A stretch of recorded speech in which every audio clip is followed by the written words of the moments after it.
వెతకాలి. ఆత్మలు ఎక్కడున్నాయా అని వెతకాలి. వెతకాలి వెతకాలి ఇటు ఎక్కువ మంది పూజారులు పెడతా ఉంటారు. వాళ్ళలో కొంతమంది నాకు పరిచయం అయ్యారు. నేను కూడా గుడ్ మార్నింగ్ చెప్తాను, వందనాలు చెప్తాను.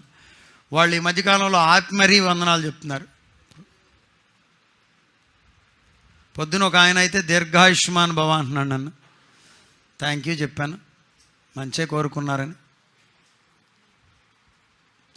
నేను ఊరికి ఆయన అడిగా, ఏంటండి మీరందరూ ఇటు వెళ్తూ ఉంటారు ఎక్కువ మంది పూజారులు అందరని. ఆయన ఏం చెప్పారంటే, అయ్యా కొన్నిసార్లు అవసరతల్లో ఉన్నవాళ్ళు మీ దగ్గరికి ఎట్లా వస్తారో అక్కడికి వస్తారు కొద్దిమంది. వాళ్ళు వచ్చినప్పుడు మరి ఆయన ఒక్కరే కాకుండా మమ్మల్ని అందరినీ ఒక 25 మందిని 30 మందిని పిలిచి మేమందరం కలిసి ప్రార్థన చేస్తామండి.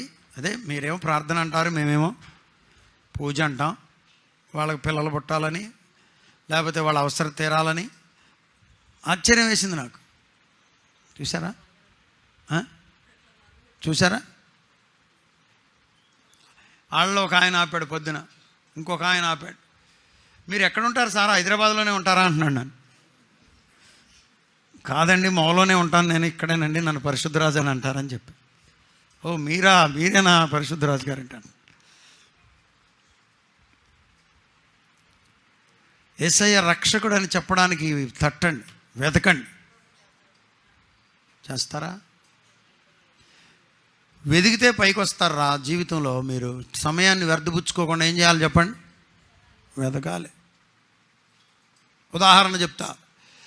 చిన్న చెరువు ఉంది మనకు వెనక, పిల్లలకి చేపలేసి పెంచుతున్నాం. అందులో కొంచెం నీళ్లు ఉన్నాయనుకోండి, అయ్యా చేపలు ఉన్నాయి పట్టురామని చెప్తే ఒకడు అటు ఇటు తిరిగి వచ్చి లేవన్నాడు.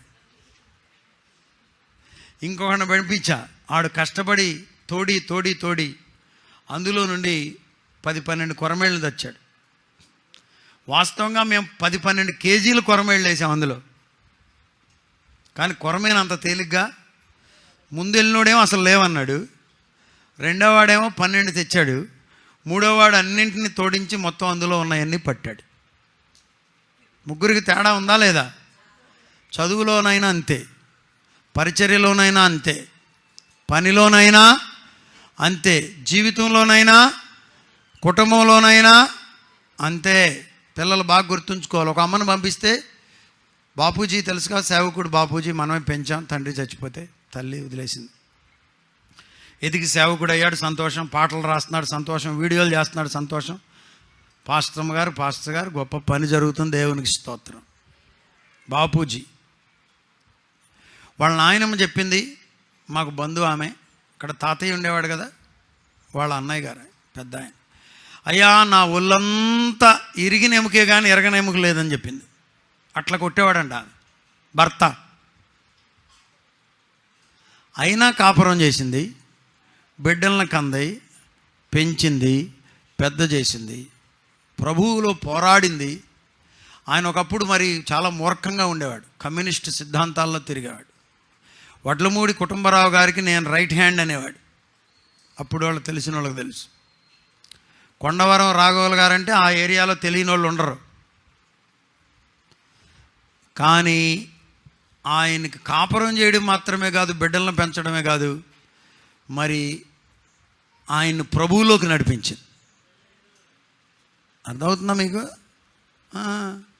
మిమ్మల్ని పంపిస్తే 3వ రోజు వచ్చి ఆ మొదనష్టపడికి ఇచ్చి పెళ్లి చేశారు. ఆడంత దుర్మార్గుడు, దేశం మీద లేడు. నా వల్ల కాదమ్మా, నువ్వు వెళ్తే వెళ్ళు, నేను వెళ్ళిన కాపురం కంటారు. పని అప్పగిస్తే మీరు వెతకాలి, తట్టాలి, చెప్పండి, అడగాలి, వెతకాలి, తట్టాలి, జయించుకుని రావాలి. స్తోత్రం. ప్రభువుని అడగండి, ప్రభువా ఈ లోక పరిస్థితుల్లో నేను ఎలా బ్రతకాలయ్యా, నన్ను వీళ్ళు బ్రతకనిచ్చేటట్లు లేరయ్యా, నీ నీ నీ కృప లేకపోతే నేను బ్రతుకలేనయ్యా అంటే ప్రభు ఏమిస్తాడు చెప్పండి? కృపనిస్తాడు, ధైర్యాన్ని ఇస్తాడు, క్షేమాన్ని ఇస్తాడు, సమృద్ధిని ఇస్తాడు, సమాధానం ఇస్తాడు, జనములకు దీవెనకరముగా చేస్తాడు. హల్లెలూయా.